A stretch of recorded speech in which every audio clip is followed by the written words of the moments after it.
Hi.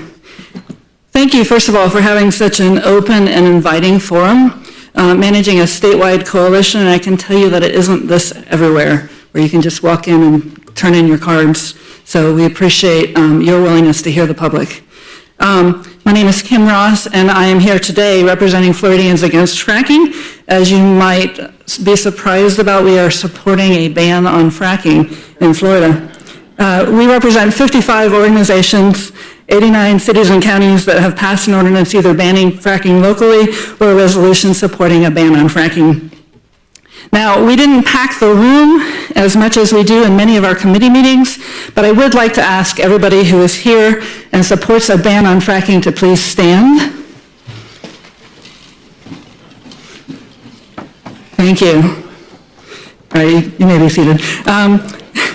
So we know that there are several ban bills in play.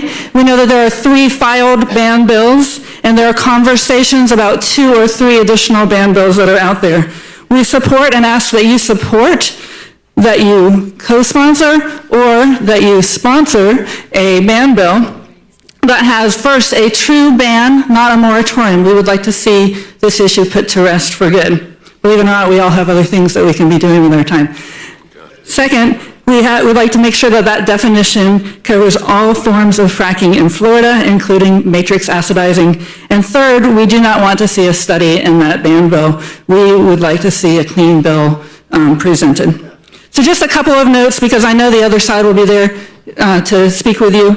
They will tell you that fracking has occurred for decades here in Florida.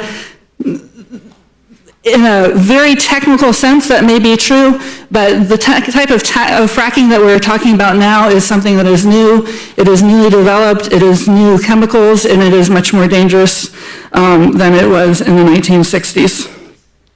Now, we also will be told, and we'll take this number, that we've extracted over 600 million barrels of oil safely in the last 60 years in the state of Florida, and that they have a proven track record. Well, that is really drilling.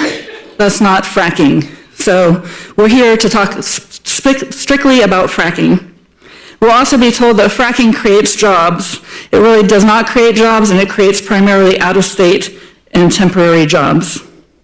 Finally, we'll be told that fracking is doing our job to produce Americans' energy independence.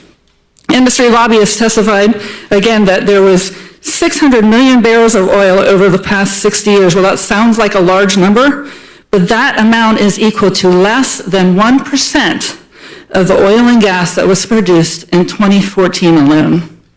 The amount of oil and gas that we have in this state, I don't even know why we're having this conversation, but the amount of oil and gas that we have in this state is negligible. And if we Floridians want to make sure that we are protecting our own interests and creating energy independence, then let's support solar and look up and not down for our energy. Thank you very much.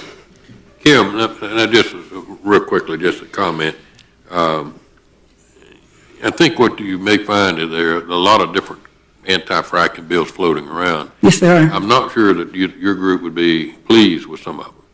That's probably true. And so I would encourage you and your group and others, whether you're pro or against fracking, to become familiar with the different bills that are out there. Some of them may be called anti-fracking, when indeed you may very well not be in support of that particular bill. That's very true, sir. Thank you. And I think the problem that whatever our positions are here tonight,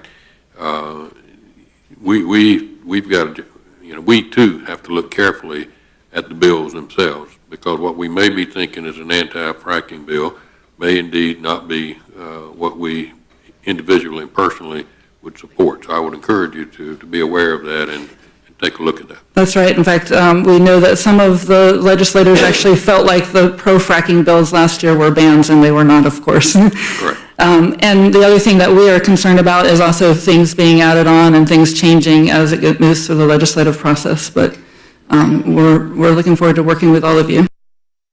Thank you, Ms. Ross. Thank you. Matt Altamaro.